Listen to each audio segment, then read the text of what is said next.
ഏവർക്കും നമസ്കാരം. ഏവർക്കും ശുഭകരമായ ഒരു ദിനം ആശംസിക്കുന്നു. ഗയ്യ സെയ്സ് സീരീസിലെ 18ാമത്തെ വിഷയമാണ് നമ്മൾ ഇന്ന് ചർച്ച ചെയ്യാൻ പോകുന്നത്. ഗയ്യ സെയ്സിലെ പല വിഷയങ്ങളും നമ്മൾ ഇതിനു മുന്നേ ചർച്ച ചെയ്തു.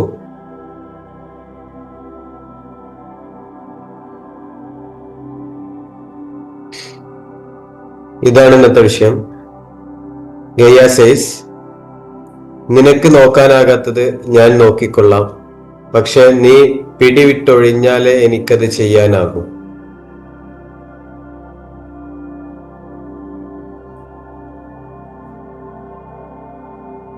നമ്മളെല്ലാവരും ജീവിതത്തിൽ പല പ്ലാനുകൾ കൊണ്ട് നടക്കുന്ന ആൾക്കാരാണ്. പല വിഷയങ്ങളിൽ നമുക്ക് ഇടപെടേണ്ടി വരും. വ്യാവഹാരിക ജീവിതത്തിൽ പല വിഷയങ്ങൾ നമ്മൾ കൈകാര്യം ചെയ്തുകൊണ്ട് മുന്നോട്ട് പോകും. ഈ അവസ്ഥകളിലൊക്കെ ചില സാഹചര്യങ്ങളിൽ, ചില സ്റ്റേജിലൊക്കെ നമ്മൾ ചെയ്യുന്ന കാര്യങ്ങൾക്ക് മതിയായ ഫലപ്രാപ്തി കിട്ടാത്തൊരവസ്ഥകൾ നമുക്ക് കാണാറുണ്ട്.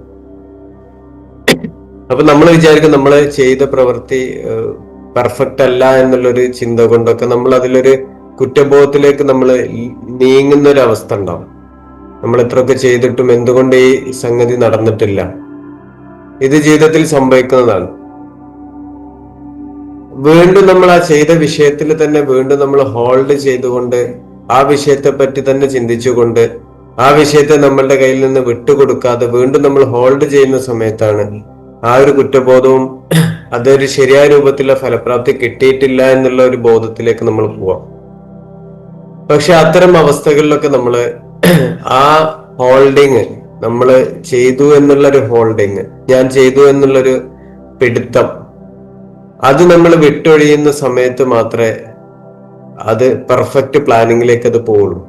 ജീവിതത്തിൽ അങ്ങനെ ഒരുപാട് അനുഭവങ്ങൾ നമ്മൾക്ക് ഉണ്ടായിരിക്കും. നമ്മൾ ചെയ്തിട്ടുണ്ടാവും, പക്ഷെ പിന്നീട് നമ്മൾ അതിന് പൂർണ്ണമായിട്ടും നമ്മൾ അതിനെ ഒഴിവാക്കി വിടുന്ന സമയത്ത്, നമ്മൾ ഒരു ലൈറ്റ്നെസ്സിലേക്ക് അതിനെ ഫ്രീ ആക്കി വിടുന്ന സമയത്ത് അത് ശരിയായ ഒരു അവസ്ഥയിലേക്ക്, അത് നല്ല പ്ലാനിങ്ങിലേക്ക്, നല്ലൊരു ശുഭ അവസാനത്തിലേക്ക് നമുക്ക് അതിനെ എത്തുന്നത് നമുക്ക് കാണാൻ കഴിയും.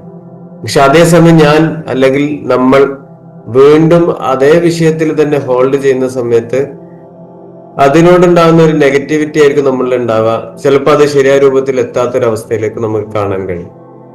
ശരിയായ രൂപത്തിൽ എത്തുക എന്നുള്ളത് നമ്മൾ പ്രതീക്ഷിച്ച ലെവലിലേക്ക് എത്തിക്കൊള്ളുന്നില്ല. ചിലപ്പോൾ അതിനെ ഗയ്യ വേറെ രൂപത്തിൽ അതിനെ ഡൈവേർട്ട് ചെയ്തിട്ട് അതൊരു പെർഫെക്റ്റ് ശുഭ പര്യവസാനത്തിലേക്ക് അതിനെത്തിക്കും എന്നുള്ളതാണ്. അതുപോലെ തന്നെയാണ് നമ്മളുടെ ജീവിതത്തിൽ വരുന്ന അനുഭവങ്ങൾ. ഒരുപാട് പ്രതിസന്ധികൾ നമ്മളുടെ ജീവിതത്തിൽ വന്നുകൊണ്ടിരിക്കും. അത് നമ്മളിങ്ങനെ ഗയ്യയുടെ കൂടെ ഒഴുകുന്ന സമയത്ത് പല പ്രതിസന്ധികൾ വന്നുകൊണ്ടിരിക്കും. ഈ പ്രതിസന്ധികൾ വരുന്ന സമയത്തും നമ്മൾക്ക് ഇടപെടാൻ പറ്റുന്ന സാഹചര്യങ്ങൾ ഉണ്ടാവും. ഇടപെടേണ്ടി വരും. ഇടപെടാതെ ഇരിക്കാനൊന്നും പറ്റൂല. അതാണ് നമ്മളെ ധർമ്മം. എന്താണോ നമ്മളുടെ മുന്നിൽ വരുന്നത് ആ ധർമ്മത്തിന് നമ്മൾ കർമ്മം ചെയ്തിട്ട് അതിനു വേണ്ടി നമ്മൾ പ്രവർത്തിക്കും. ഇത് ചെയ്യണം. ബേസിക് ധർമ്മം നമ്മൾ ചെയ്യണം. ഈ ധർമ്മം ചെയ്തിട്ട് പിന്നെ അതിന്റെ ഇടയിൽ വീണ്ടും പ്രതിസന്ധികളൊക്കെ വരുന്ന സമയത്ത് അതിന് നമ്മൾ ലെറ്റ് ഗോ ചെയ്യാനും കഴിയണം. ആ ഹോൾഡിങ് വിടാനും നമുക്ക് കഴിയണം. അപ്പൊ ഇടപെടാൻ പറ്റുന്ന ലെവലിൽ വരെ നമുക്ക് ഇടപെടാം.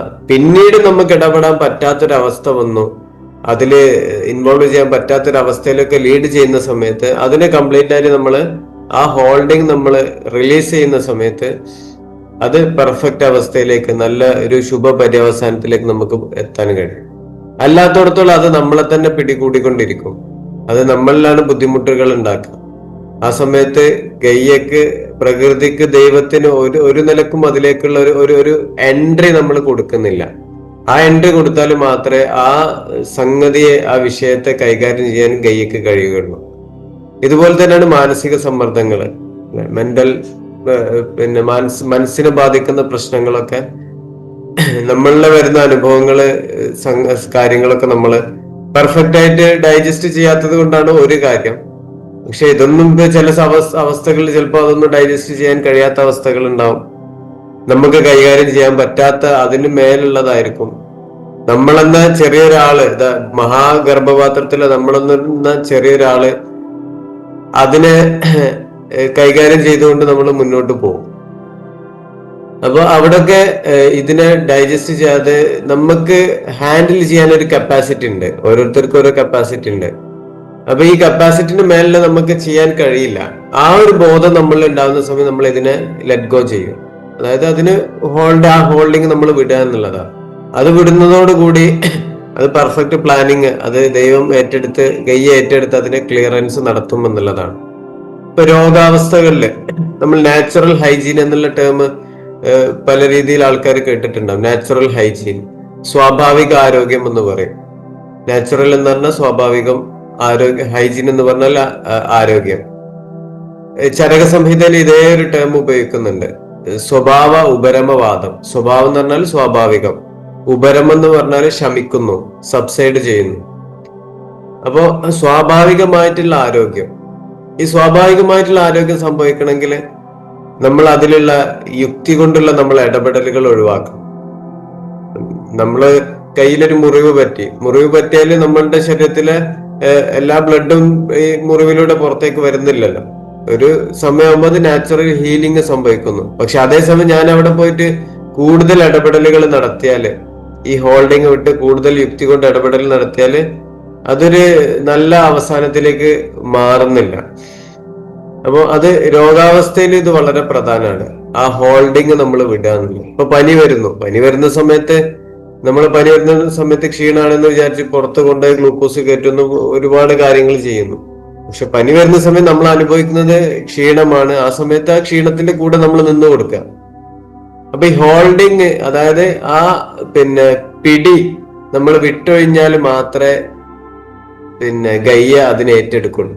അതാണ് നിനക്ക് നോക്കാനാകാത്തത് ഞാൻ നോക്കിക്കൊള്ളാം. ഭയങ്കര കോൺഫിഡൻസ്, ആത്മവിശ്വാസം തരുന്ന ഒരു വാക്കാണ്.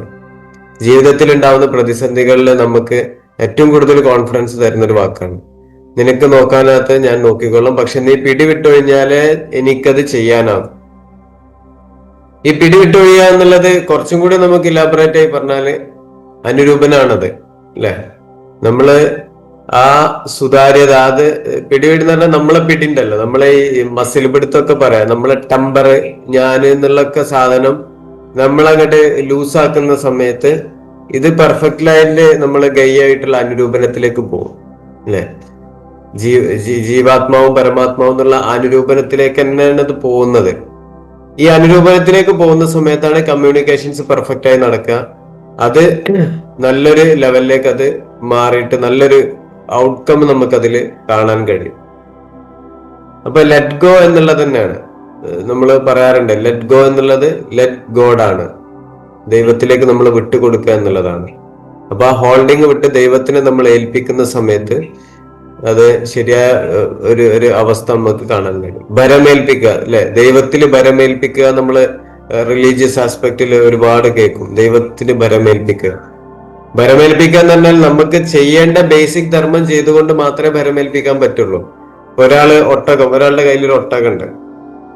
ഈ ഒട്ടകത്തിന് അല്ലെങ്കിൽ ഈ പശുവിനെ അവിടെ നിന്ന് കെട്ടിയിടാതെ അയാൾ ഡയറക്ട്ലി ഞാൻ കംപ്ലീറ്റ്ലി ആയിട്ട് ഭരമേൽപ്പിച്ചു എന്ന് പറയുന്നത് അത് ശരിയല്ല. അപ്പൊ പിന്നെ പശുവിനെ അവിടെ കാണാത്തൊരവസ്ഥയിലേക്ക് പോകും, പശുവിനെ അറിവുണ്ടാവും.